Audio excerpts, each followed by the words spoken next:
Views expressed on this program are those of the hosts, guests, and callers, and are not necessarily those of this station, its management, or other advertisers. You're listening to Transformation Talk Radio.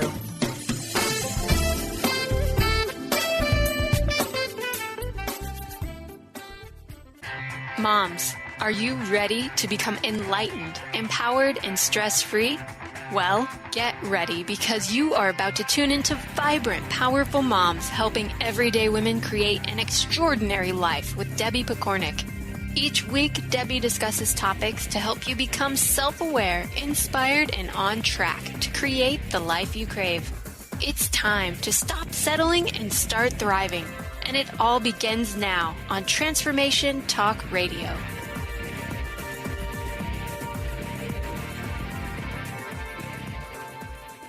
Welcome to the Vibrant Powerful Mom Show. I'm your host, Debbie Pokornik. And because today is January 1st, 2018, I decided to dig into the vault and pull out a show I created for the start of last year. 2017 in the world of numerology was a 1 year, which is the start of a new 9-year cycle. So it presented an opportunity for all of us to set our intentions for the time span from 2017 all the way up to 2026. Now, in the interest of time, I'm not going to talk about how numerologists decide what's a 1 year, 2 year, and so on. However, as a side note, if you're not familiar with numerology and you want to learn more, my favorite site is numerologist.com. And my favorite numerologist is Carrie Samuels, who also has a site, carriesamuels.com. Today, I just want to point out that if 2017, starting a brand new cycle, wasn't exciting enough for you, then 2018, which you would naturally expect to be a 2 year because it's following a 1 year, is actually an 11, which is a master number, giving it even more mystique and beauty and power than the 2 itself would normally give us. Now, according to Carrie Samuels, in 2017, which was a 1 year, we had to learn how to stand up for ourselves and to take responsibility for our own happiness. In 2018, your growth will be focused on your relationships. You picture those 2 1s and an 11 standing side by side. So it's specifically about being able to fully stand in your own power beside someone else, but in a committed, strong relationship with them. So if you want to create healthy and happy relationships, setting strong intentions for this coming year in connection with your whole 9-year plan is really important. Now, there's a lot more I could say about the 11 year, but for now, this show will guide you in how and why you want to set up longer goals than just a 1 year resolution, which we all know only lasts a month or less. And it can get you off on the right foot for taking full advantage of the next 8 years. Enjoy. Since this podcast is airing not only at the start of a new year, but also at the start of a new 9-year cycle, I was inspired to share ideas for how you might use this opportunity to release, reset, and clearly set your intentions. Now, don't worry, if you're listening to it 6 months into the year or 3 years down the road, it doesn't matter. All of this still applies with just a very little bit of math.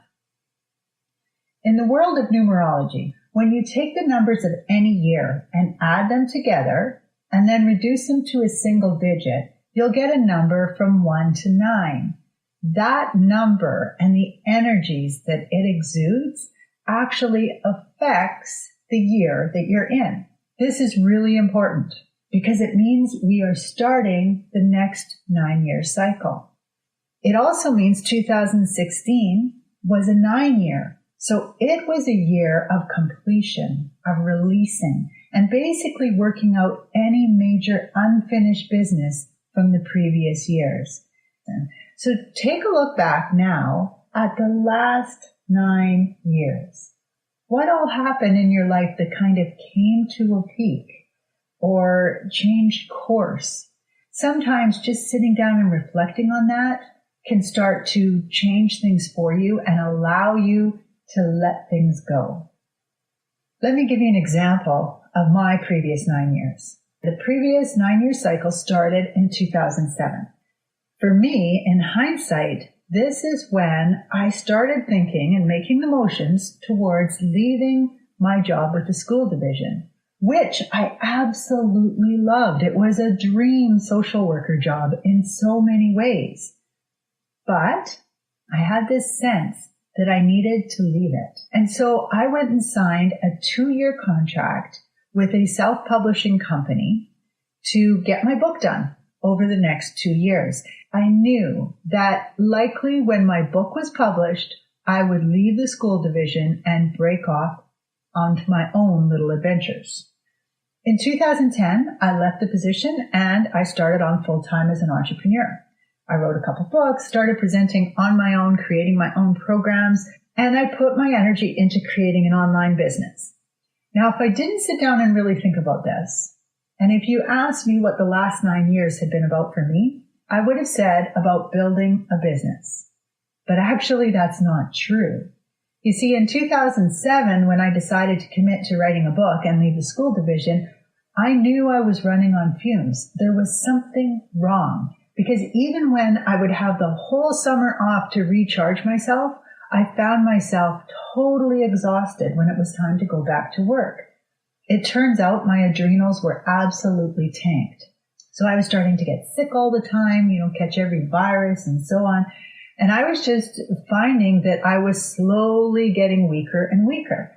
So the universe at that time was actually prompting me to leave a stressful yet wonderful job.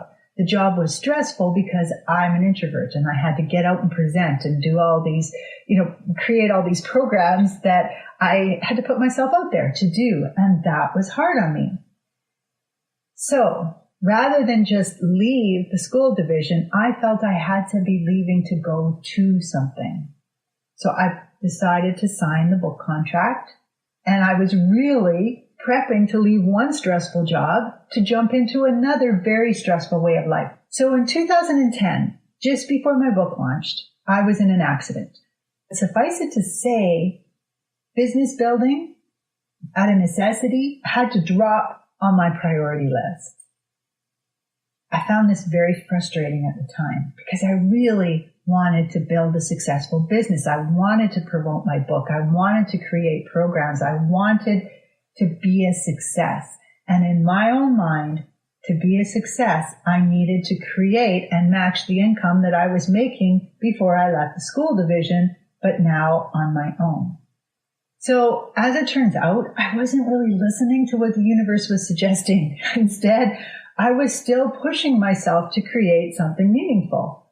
Now, because of this end of the 9-year cycle, this is the first time I've done this, but I've stopped and I looked back at the 9-year period and I realized that my main focus during that time really was on healing myself and on learning to take better care, recharging my batteries, knowing what kinds of things filled me up. I realize now I was being pushed not just to learn these concepts so that I could teach them to others, but to actually live them. Now, of course, I was an active parent during this time, although my role was definitely shifting. You see, my kids at the start of the cycle were 11 and 13. So this is exactly where you start switching from being fully focused as a mom, where you make a lot of the decisions and you teach your kids how to make good decisions on their own, to being more of a mentor, hoping that you've set most of the foundation for them and now being there to guide them. I also realized about 4 years into this 9-year cycle that while my husband and I have a good relationship, we were starting to drift. He was busy with his life. I was busy with mine. So we were starting to lose touch with each other. I shifted my energy without really realizing it at the time onto my relationship with my hubby. So in other words, with the kids, I was learning to let go of that which was really never mine in the first place. Making all their decisions for them or living their journey for them, stopping them from making mistakes, all of that, and then trust that all would be well for them. While with my husband, I was learning that love is an investment and it requires some conscious effort to continue building or at least maintaining while still trusting that all will be well. I share that with you because that's what reflecting on the last 9 years looked like for me. Yours will be totally different. That's okay and necessary, important. Yours looks like your life and mine looks like mine. But what I encourage you to do is to reflect back, breaking your life into major chunks. So, looking at your kids or looking at your life partner, looking at your friendships, looking at your career, those things that are really important to you in life. And then notice how those areas have evolved over the last 9 years. If you have trouble with that, don't stress about it. The idea is just to look at those 9 years and see how things have evolved. So now let's shift to the next 9 years. As I sit here, poised to start this new 9-year cycle, I obviously wonder at how things are about to change. And that brings me to the point of this podcast, is rather than set resolutions or intentions or whatever you want to call it, that focus on what I'd like to change this year, what if instead I aim my attention at the 9-year cycle and what things are really important to me? What are my areas of priority for these next 9 years? Because by thinking about where 9 years can take me or take you in this case, and then working it backwards to ensure that your intentions are steering you in the right direction, you naturally start to shift your point of view. Plus, the universe already works in this 9-year pattern. So you're going to be using the energies that you're naturally surrounded by to help you get the most out of each 9-year segment, which means you have a much greater chance of really living the life you've come here to live if you do this.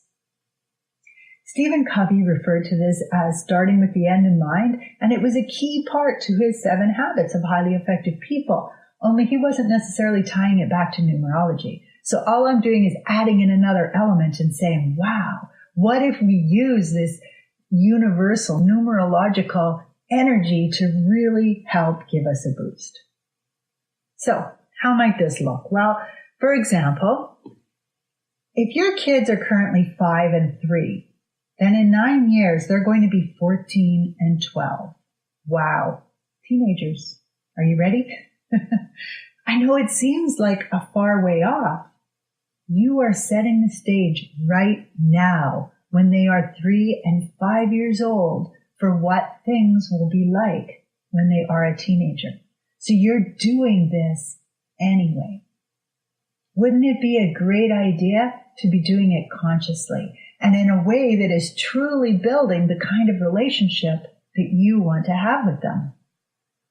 So, what kind of relationship do you want to have with your child 9 years from now? Do you want to have one where conversations flow easily, where they come to you when they feel pressured by others, or maybe they're being bullied or whatever?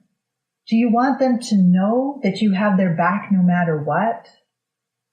Or that there's no problem so great it cannot be solved? What about your relationship with your life partner? Or if you don't have one, where would you like to be in that regard 9 years from now? If you aren't in a relationship, or if you have a challenging relationship, then this is a good time to do some personal analysis on this topic. Do I want a loving and sexual relationship with someone else in my future? What areas might I need to work on to make that happen? Am I good on my own? And if so, how am I going to ensure my very critical need for connection to others will still be met if I decide not to have a life partner? What about health?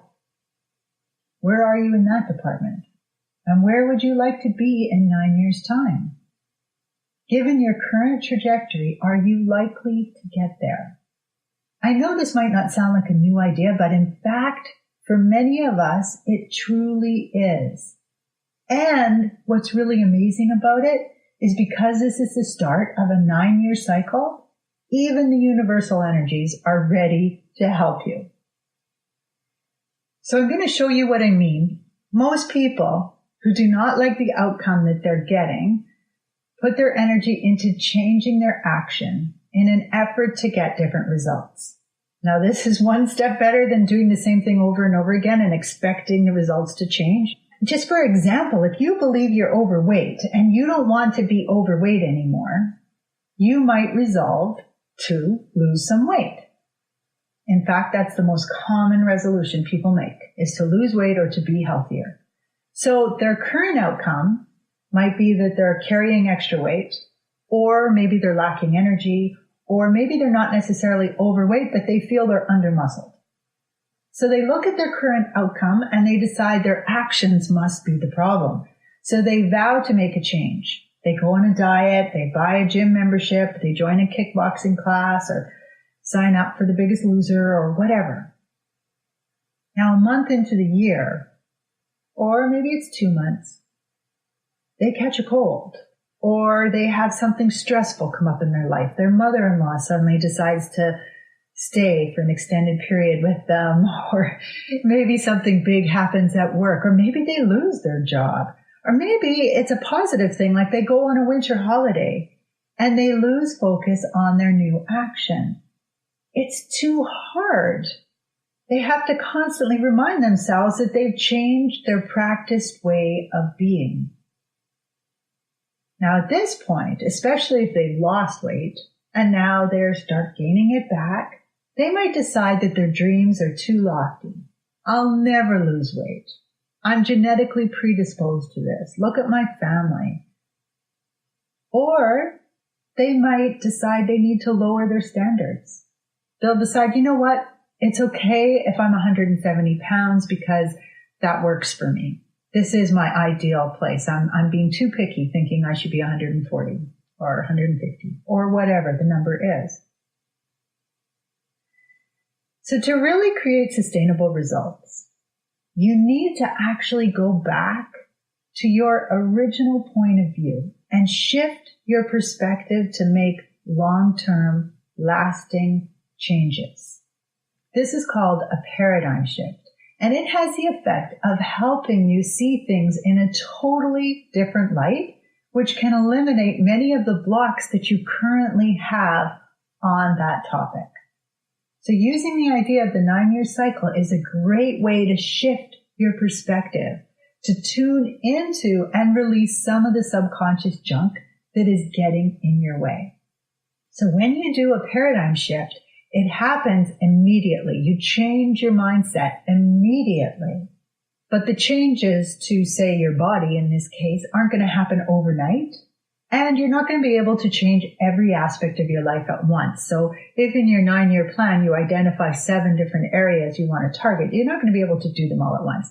But what's amazing is that by starting the process in one area, you create a domino-like effect that often trickles down into every significant area of your life. So just as a quick example, let's say you enroll in a program to help you accept and love your body exactly the way it is. So you're learning about self-love, you're increasing your self-worth. And so from there, you just naturally start eating better and exercising more because you take more pride in your body and how you look and how things fit. You feel happier, and so you find you want to play with your kids more. And the more you're playing with the kids, the more laughter and giggling and happiness there is at home, and your hubby notices this. And the two of you start getting along better. And then this happiness at home kind of goes with you to work. And your clients are happier, your sales are up, maybe you get a promotion. Everything seems to benefit, and all you did was take a program to help you improve your self-love or your self-worth. So that trickle-down effect is actually very, very strong when you do a paradigm shift. Now, a word of caution, this way of thinking, it's not about focusing in on exactly how things should look in 9 years. It's more about capturing the essence of where you will be and determining where you need to put your energy right now to set you up for success. Let me break it down for you. First step, create a powerful vision. Here's an example. In 9 years, I am healthy enough and energized enough to do things with my kids. We have fun together. We search out things we can enjoy together. My energy is fed through my close positive connections with friends, a fulfilling career, being of service to others like volunteering, and a thriving relationship with my life partner. Now, when you create this vision, you can finish it off with and so it is, just to make it real and really cement it in place. So your vision might take you a bit to create, and you might find that you start out with I want, I need, I will have, but then you can shorten it down, take all of that out and write it as if this is a fact. This is how it looks 9 years from now. Now remember, you don't want to get caught up in the I will be 140 pounds. You're not dictating the exact pieces. You're going for the essence. So I'm healthy enough, I'm energized enough to do these kinds of things. All right? So that's the first step. Create your powerful vision. Then you want to compare your reality to your vision. So to have enough energy and to be healthy enough to keep up with my kids, I need to change how I'm treating my body and how much quality time I'm currently spending with them, because they're not going to magically want to spend time with me as teenagers because I'm suddenly offering to do so. This means I need to value my health and take time for self-care in order for me to have the energy to do this. Now, I just need to give you a little warning here. Subconscious blocks can still be a problem. If you truly believe that genetically you're doomed, even though you've shifted your paradigm, this can still get in the way. Notice anything that comes up in the form of yes buts. So when you do your paradigm shift, if you feel a yes but, don't ignore it. Take note of it and then seek out help to actually eliminate those if you need to. Sometimes just acknowledging them is enough to overcome them, especially when you start going, okay, so what proof is there? What proof is there that this actually exists? Okay. But just be aware that those things can get in your way, and that's just the nature of being a human being. Another thing that I need to tell you about is sometimes you need a little bit more incentive to actually shift your paradigm. One way you can do this, a little disheartening but very powerful, is to look at the trajectory that you're on and think about, all right, so if I continue on this trajectory, what's going to happen? So in this case, you might decide, well, when my kids are teens, they might not even like me, never mind want to spend time with me. And I might be too sick and too tired to play. And that's if I don't have some kind of major health concern arise because of how poorly I'm looking after myself. My relationship with my husband may have deteriorated, and so it'll be a strain rather than a support if we're even still together. And while I might still have my job, I'll be miserable. Now, I'm not telling you this so that you create this doomsday trajectory. I'm asking you to really look at where you're headed right now and where things could go if you don't change. And this is just if you're having trouble doing an actual paradigm shift and coming up with a 9-year plan that truly is showing you evolving and thriving. Now, because you're listening to this podcast, I'm going to just trust that you're already there. You're already ready to make some changes if they're in fact needed. Here's an example of what this person might write down. The person I am in 9 years puts self-care as a top priority. She eats healthy and delicious food, incorporates regular movement into her life, and learns how to enjoy the great outdoors. She sees her relationship with her kids as a top priority and creatively figures out ways to enjoy their company.